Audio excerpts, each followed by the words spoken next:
Hoje a gente quer falar um pouquinho do assunto, que é um assunto, eu acho que da atualidade, é um assunto que todos estão procurando, e nada mais perguntar para quem está aí na frente há muito tempo. E vamos falar um pouquinho de MARP hoje. Eu acho que é o assunto mais atual aí, que nós fomos para a Romênia agora, vimos muita coisa sobre MARP. Então Uhum. vamos começar aí com o Edson, que fala um pouquinho da história do MARP, da onde surgiu o MARP. Conta um pouquinho pra gente aí. Bom, vamos lá, Rodrigo. Na verdade, o MARP, né, é um dispositivo relativamente novo. O MARP começou em 2010, com uma publicação de um coreano, que é o professor Kim Jong-lee. Ele que desenvolveu todo o MARP, né? O MARP começou como uma adaptação do IRAX, porque o IRAX tem um monte de problema que a gente já sabe, inclina a dente. Para pacientes periodontais, ele é um verdadeiro terror, porque você, além de tirar o dente do osso, você inclina ele, perde osso na vestibular, né? E o Kim Jong-lee começou a estudar o que ele podia fazer para melhorar isso, né? Para melhorar essa intercorrência do próprio IRAX. E então, os primeiros MARP, na verdade, e MARP também não é um nome, MARP é uma sigla que chama Minuscule Assisted Rapid Palatal Expander, né? Ou seja, é alguma coisa que você utiliza para segurar o írax ou o parafuso apoiado no palato, né?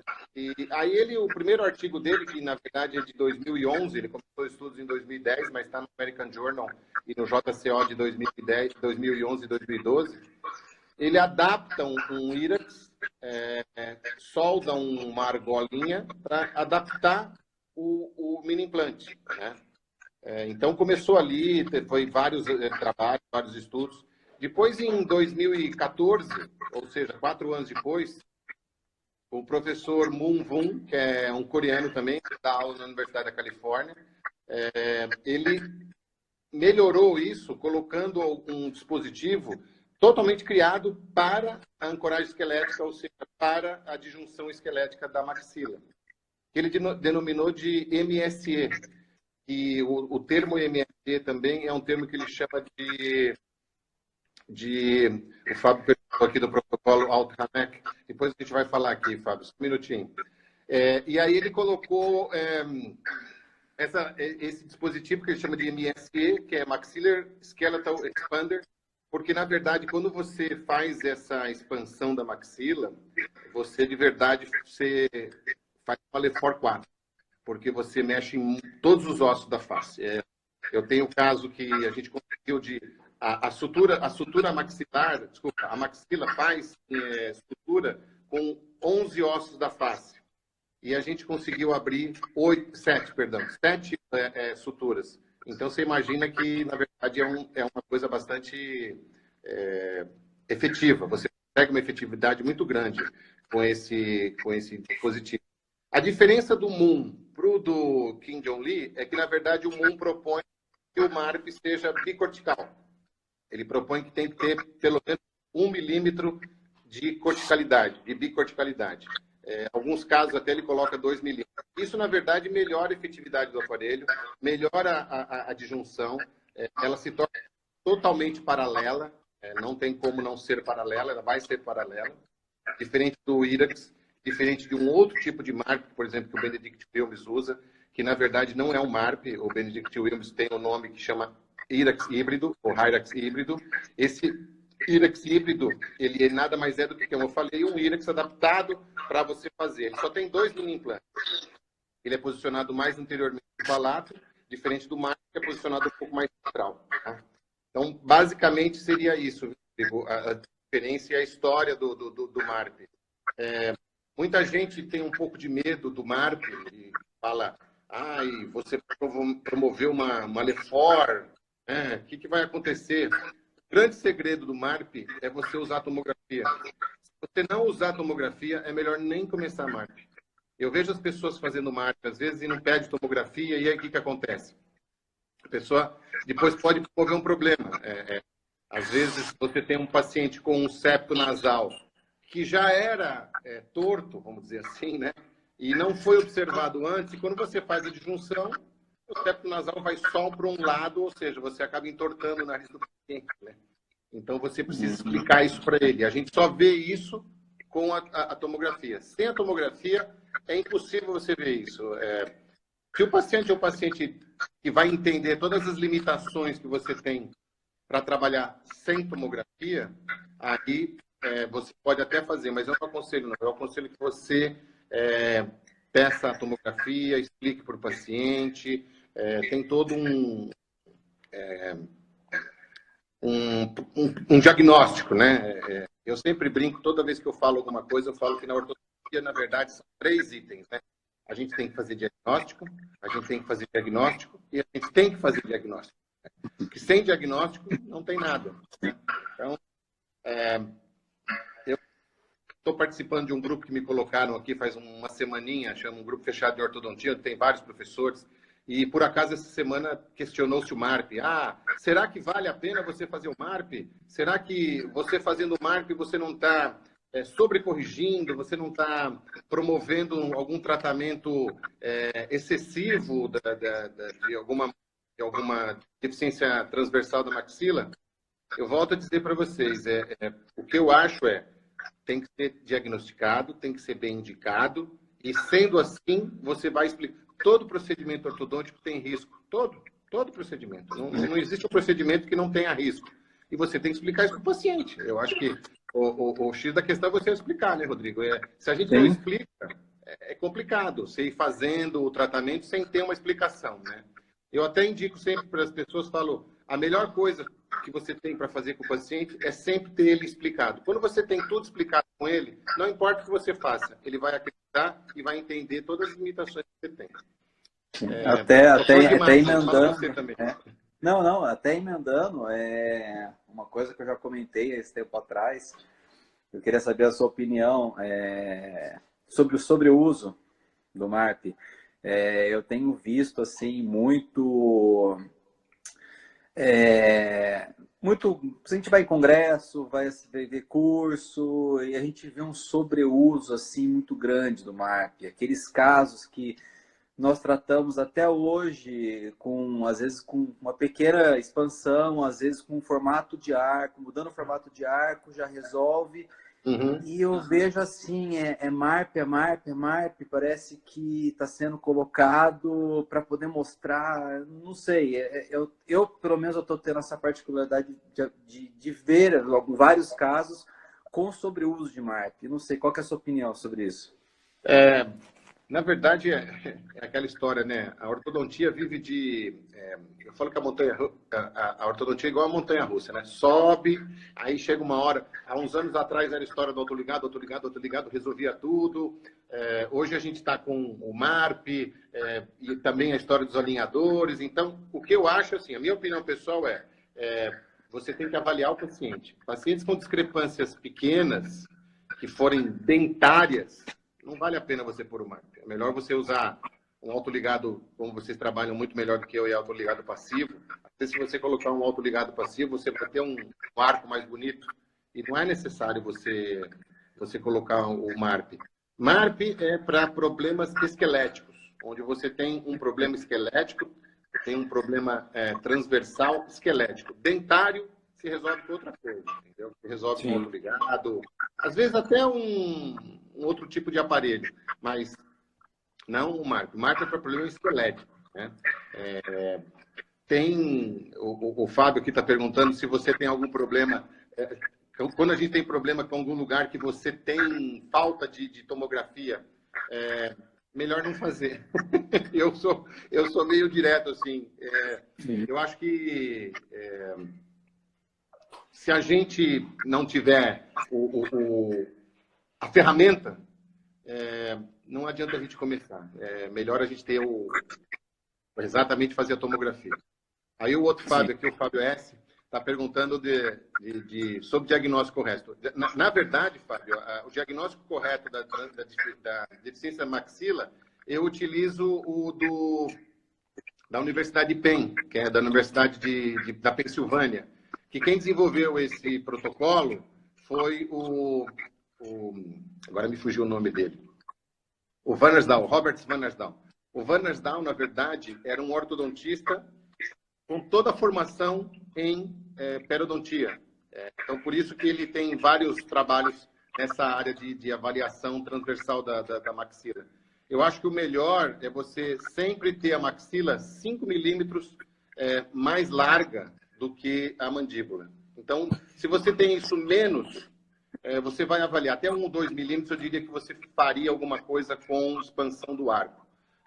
Mais do que 2, 3, 4, 5 e 6 mesmo, ou mais do que 6, é MARP, porque com certeza é esquelética, né? Isso a gente consegue ver.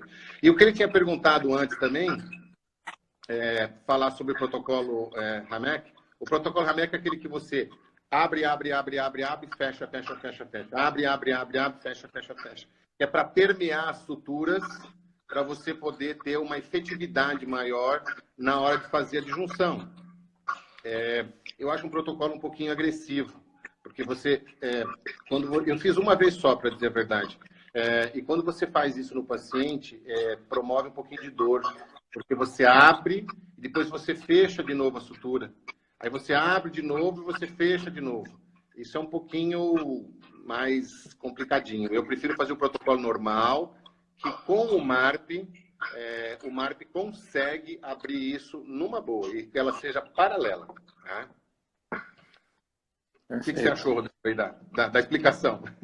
Não, achei fantástico. Eu inclusive, não conhecia essa técnica. Estou vendo agora essa técnica. Eu conheci o MARP, mas essa técnica realmente específica para mim. O Fábio fazer uma pergunta importante. Microperfuração. Você faz microperfuração em alguns casos, em todos os casos? Eu faço, dependendo da idade. Pacientes com mais do que 25, 30 anos de idade, eu faço microperfuração. Eu sei que tem também tem outro problema, todo mundo fala que fazer isso é uma agressão. Volto de novo a falar para você, se você fizer um diagnóstico, se você conversar com o paciente, ele vai entender o porquê da microperfuração. A microperfuração, muitas vezes, ela é necessária para que você tenha uma maior efetividade. Só isso.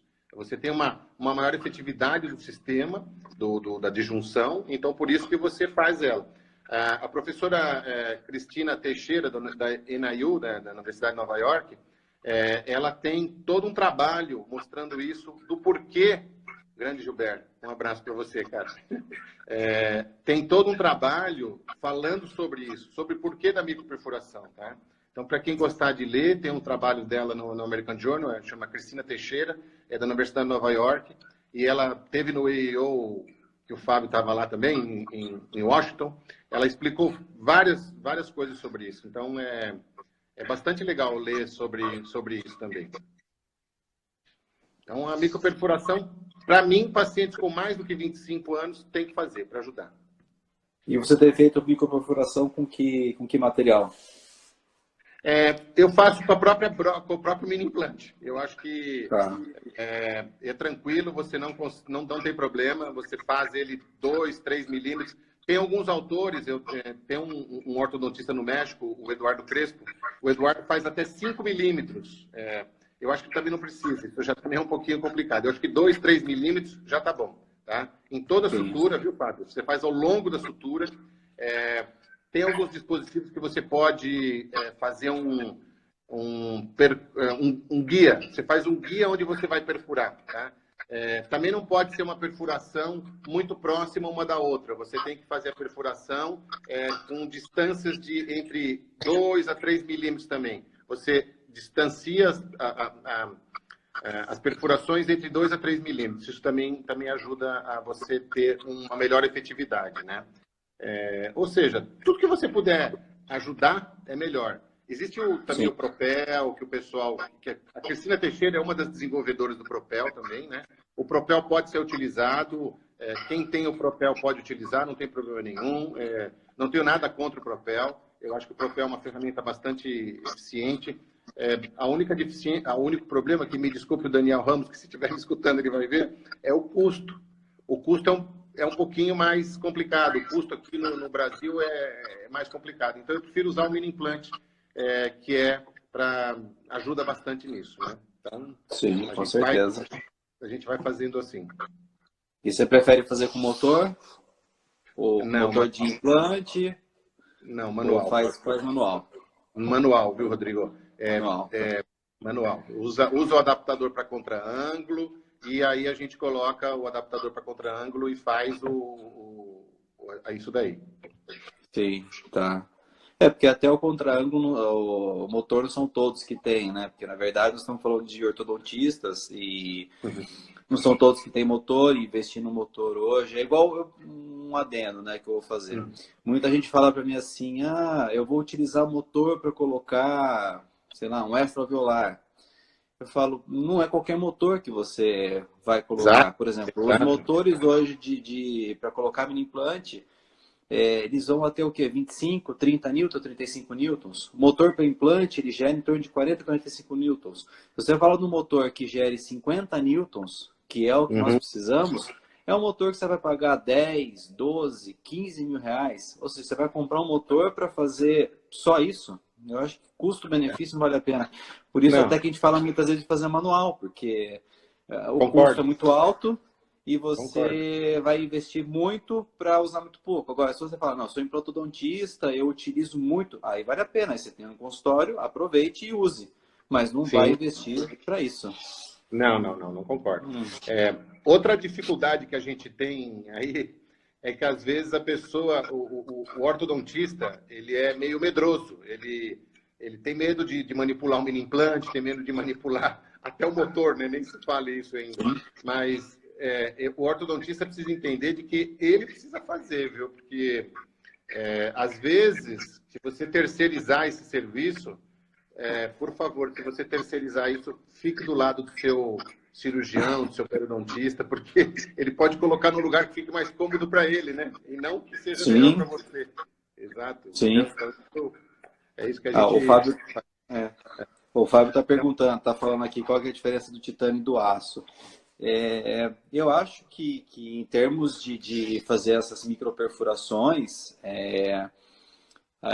essa ponta, na verdade, do aço, ela vai ser mais durável. Então, acho que você consegue fazer mais microperfurações do que o titânio. Eu acho que essa é a maior diferença aí para você fazer essa microperfuração. Porque você vai ter mais corte, ela é mais resistente, você vai então conseguir fazer mais microperfurações do que o titânio com uma segurança maior, né? Não sei se você tem alguma coisa a mais para acrescentar. Deixa eu só mandar um oi aqui para o Carlos, que ele está pedindo para o grupo que eu entrei aqui essa semana, o Ortodontia Fechado, mandar um abraço. Então, lá nesse grupo é um grupo altamente técnico, porque tem vários professores e é muito legal para quem puder participar. Um abração para você, Carlos. Eu acho que... Eu concordo com você, eu vou na sua linha de que o aço realmente tem uma diferença do titânio. Eu fui um pouco reticente em utilizar o aço, sou honesto em dizer isso. Hoje em dia eu não uso nada se não for aço, não tem. Eu acho até que o MARP, a gente está estudando aí de ver também o MARP colocar o mini implante de colocação do MARP ser de aço também, que isso com certeza vai ajudar. Então a gente está, você sabe disso aí, né? A gente está trabalhando com isso também para desenvolver isso. Então o aço realmente é melhor. Que nem eu falei para você, eu tive um pouco de reticência. O meu filho mais velho é engenheiro naval e ele entende bastante de materiais. E aí uma vez eu perguntei para ele, qual que é a diferença do titânio e do aço? Ele falou assim, pai, a diferença básica é o seguinte, o aço entorta, o titânio quebra. Então, a diferença básica para mim foi essa, né? Porque num mini implante ou num parafuso que você vai instalar, onde ele entorte, é menos mal do que ele quebre, né? Do que ele quebre. Exatamente. Não, perfeito. É o que nós temos falado há um tempo. É melhor entortar do que quebrar. Pelo menos entortar você consegue tirar e pôr de novo. E uma outra coisa que, até falando do MARP, com parafuso de aço, que eu publiquei essa semana, né, a instalação, pelo desenho que você fez lá, e eu achei assim, muito fácil para colocar, porque eu não precisei fazer perfuração prévia, não fiz nada, eu coloquei direto e achei uma facilidade muito, muito grande de colocar. E uma das grandes vantagens aí que eu vejo também para o MARP é que como você vai fazer a expansão, o parafuso vai sofrer pressão lateral. Ou seja, ele tem uma resistência maior na pressão lateral, porque ele vai entortar e não vai quebrar. Ou seja, aqueles casos que nós vimos, já vimos até em congresso, tudo, não sei se você tem, mas casos de fratura de parafuso por pressão, isso aí dificilmente vai acontecer, porque ele vai ter mais a tendência de entortar, porque a resistência dele é muito maior do que o titânio. Então essa acho que é uma das vantagens aí que eu vejo no MARP. É, exatamente isso. Eu, graças a Deus, levanto a mão para o céu todo dia, não tive nenhum problema com o MARP quebrar quando usei titânio. Não tive, mas realmente é isso. Se a gente puder ter disponível, que não existe no mercado, né? A gente que está disponibilizando isso agora, mais para frente, de ter um parafuso de aço, o corte é melhor, como você mesmo já disse, e depois a estabilidade, a possibilidade de ele aguentar a pressão lateral é muito maior, muito maior, é muito Sim. melhor. Isso é uma coisa que, na verdade, o que eu acho, Rodrigo, o MARP é um dispositivo novo. Todo mundo está aprendendo com ele. Todo mundo está aprendendo, todo mundo está estudando. A gente tem grandes professores aí que trabalham com MARP também, o Júlio Gurgel, o Túlio Andrade, são pessoas que trabalham muito com isso e todo mundo aprende. O que eu acho importante, na verdade, é que a gente tenha a humildade de aprender com os erros. Então, se a gente erra, tá ali, a gente vai melhorar e assim que vai. Sempre a gente vai colocar, não tem problema. O Fábio aqui, o Fábio S. também perguntou sobre o diâmetro do parafuso. 2 milímetros é melhor, viu, Fábio? 1,5 é um parafuso um pouquinho mais complicado. O 2 milímetros é melhor. Ou, no mínimo, 1,8. Ou 1,8 ou 2 milímetros. 1,5, o Rodrigo talvez explique melhor, serve mais para interradicular do que qualquer coisa, né, Rodrigo? Ele não tem muita resistência, ele só resiste até em torno de... Se for um de titânio, ele vai aguentar clinicamente até em torno de 20 newtons. Se for em aço, ele vai aguentar até 30 newtons. Então, não é muito indicado para esse tipo de colocação. O Fábio também fala do sistema da PECLab que tem rosca dupla. Concordo plenamente. É um excelente dispositivo, porque ele trava melhor o mini implante. Mas a gente está estudando isso também, viu, Fabião? Nós vamos ter novidade com isso daí também. Em breve. Em breve. Bem, eu acho que é isso. Nós falamos bastante aqui, mas, Edson, eu queria agradecer aí, que foi uma aula. Eu acho que todos aproveitaram e esse bate-papo que a gente teve. E nós temos que fazer mais vezes.